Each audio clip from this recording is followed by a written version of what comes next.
Have you ever felt like you're running a race with no finish line? Like you're chasing after everything: good grades, the perfect job, friendships, side hustles, recognition, believing that if you just run fast enough, you'll finally feel successful. I know I have. For years, that was my entire life. I was a sprinter, chasing every opportunity, every finish line I could see. But the strange thing was, no matter how much I achieved, there was always this lingering feeling of emptiness. This sense that I was sprinting but never actually arriving anywhere meaningful. I was constantly pushing, constantly trying to prove myself. I thought success meant being the busiest person in the room, having the most impressive list of accomplishments. The more I did, the more I thought I was worth.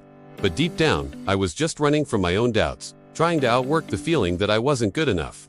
It was a relentless cycle, and I didn't even realize I was trapped in it until everything came crashing down. The turning point for me arrived during one particularly brutal season of my life. One had taken on everything at once. I was juggling multiple demanding projects, trying to impress my mentors, my peers, and honestly, even myself. I was determined to prove my worth by outworking everyone around me. But as you might guess, that strategy is not sustainable. It's like trying to hold a dozen fragile glass balls in the air at the same time. Eventually, they all fall. And they did. The projects I had poured my heart and soul into failed to meet expectations. Relationships I valued became strained because I was too preoccupied and exhausted to nurture them. My health started to suffer. I found myself lying awake night after night, just staring at the ceiling, replaying every mistake, every misstep. A heavy question hung in the air. Am I just pretending? Am I even on the right path? Or am I just lost and trying to look like I know where I'm going? I felt like a fraud. The person I presented to the world, capable, driven, successful, felt like a complete stranger to the person I was when I was alone.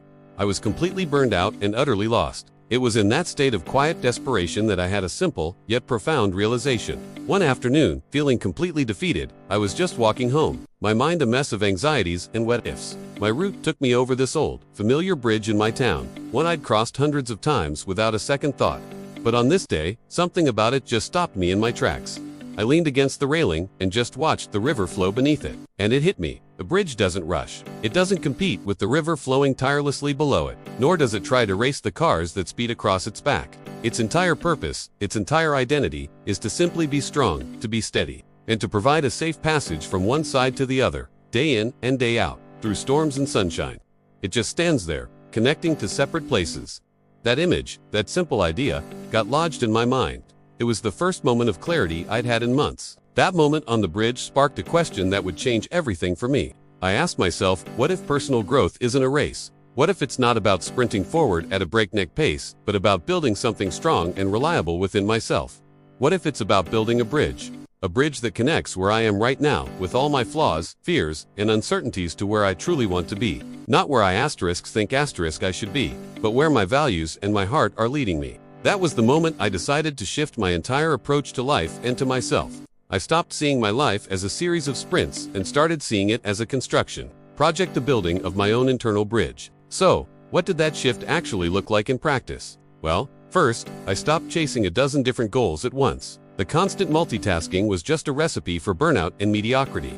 Instead, I started focusing on one meaningful thing at a time, whether it was a project, a relationship, or a personal habit. I gave it my full, undivided attention. It was about depth, not breadth, quality over quantity. This allowed me to do things with intention and care, rather than with frantic, scattered energy. Second, I completely changed how I defined success. For so long, my sense of accomplishment was tied to external validation, other people's applause, their praise, their approval. I was living for the scoreboard. So, I made a conscious decision to stop looking outside and start looking inside. I began measuring success by a new metric. How much closer did I feel to my own core values? Was I being kind? Was I being creative? Was I acting with integrity? Success became about alignment with myself, not about applause from others.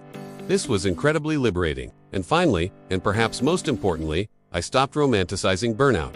I used to wear my exhaustion like a badge of honor, proof that I was working hard. But that's a toxic mindset. So instead, I started practicing small, consistent rituals of rest, reflection, and gratitude. This wasn't about lavish self-care days, it was about the small stuff. Taking 10 minutes to meditate in the morning, journaling before bed, going for a walk without my phone. These small acts of stillness became the bedrock of my new approach. They were the moments where I could check the foundations of my bridge and make sure it was still strong. Slowly but surely, over time, my bridge within began to take shape and grow stronger. It wasn't an overnight transformation. It was a gradual process, built brick by brick, day by day, and something beautiful happened along the way. The things I used to fear the most started to become part of my strength. Those failures I was so terrified of. They became the sturdy wooden planks in my foundation. Each mistake, each setback, taught me a lesson that made my bridge more resilient. I learned what didn't work, which materials were weak, and how to build better next time. The doubts that used to paralyze me, they transformed into the guardrails. They kept me humble, reminded me to be careful, to check my work, and to not get too arrogant or complacent.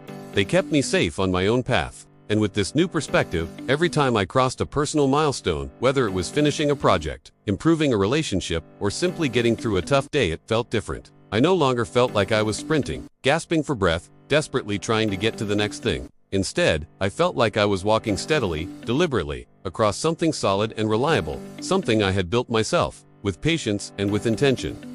The journey itself became as meaningful as the destination. I wanted to share this story with you today because I truly believe that every single one of us has this bridge within waiting to be built. We live in a culture that glorifies speed, perfection, and relentless achievement.